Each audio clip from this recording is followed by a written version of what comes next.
All right, folks, if you have not heard about the recent Poppi story, which is a beverage company that just got acquired by PepsiCo for $1.95 billion, I got to tell you all about how cool this is and what it took for them to go from a homegrown apple vinegar cider kind of beverage to a $1 billion acquisition. This mother named Alison Ellsworth started to make these prebiotic beverages in her house. Now, I don't know about y'all, I am not a kombucha drinker. I just not gonna lie, I just don't really like it. But do I understand the benefits of it? Absolutely. Alison Ellsworth started mixing up these homegrown, basically kombuchas in her house, and she started branding it called Mother. So like this mother beverage brand.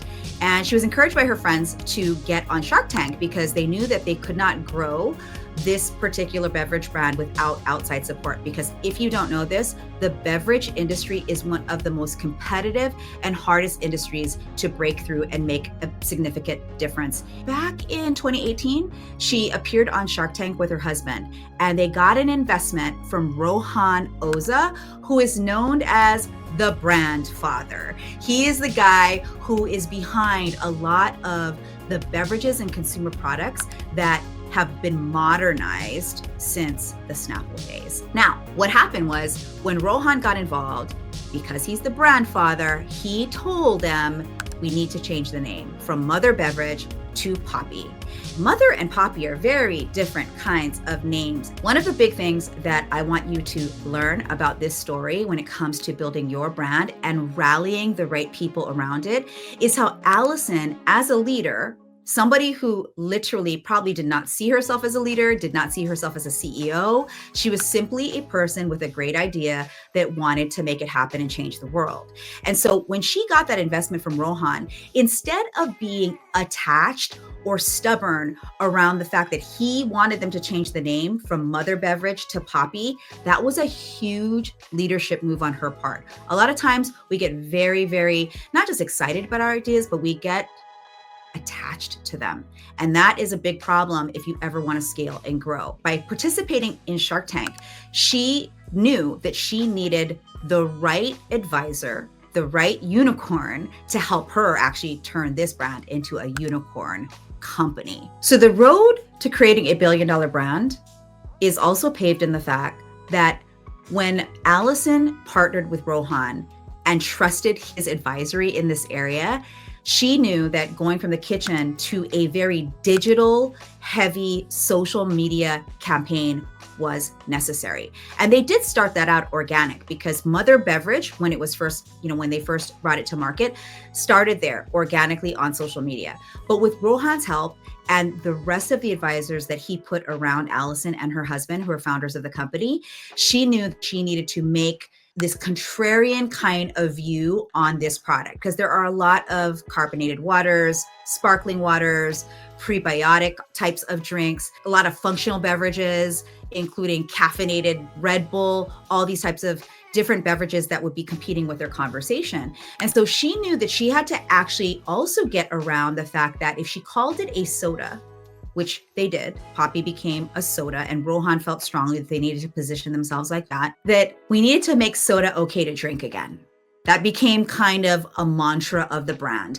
And so they actually initiated a Sodas Back campaign in 2023, which boosted their brand visibility and made influencers like Kylie Jenner and Post Malone become part of the campaign.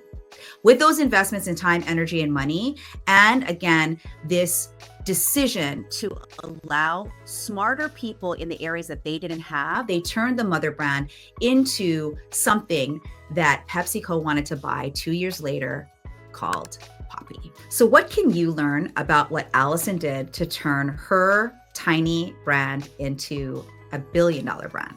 Well, you might be surprised to know that it actually isn't what you think when you think of brand. She actually built a team around her, but not just any team, a unicorn team. And that's why she became a unicorn brand.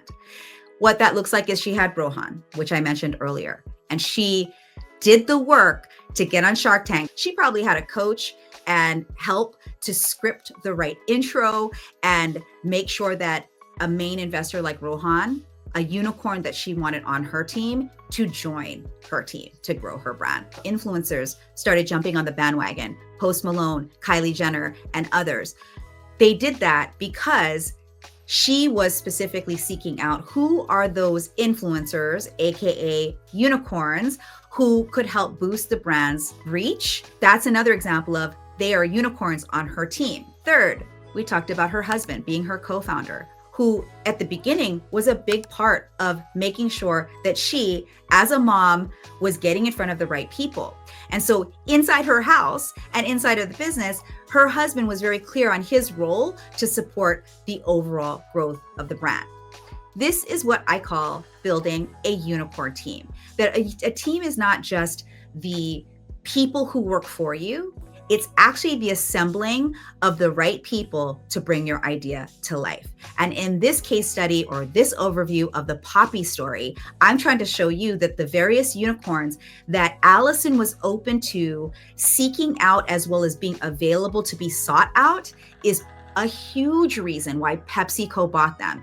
They didn't just buy the idea, because there are a lot of ideas out there. Just go to your local 7-Eleven or your Whole Foods. There are tons of drinks, thousands of drinks.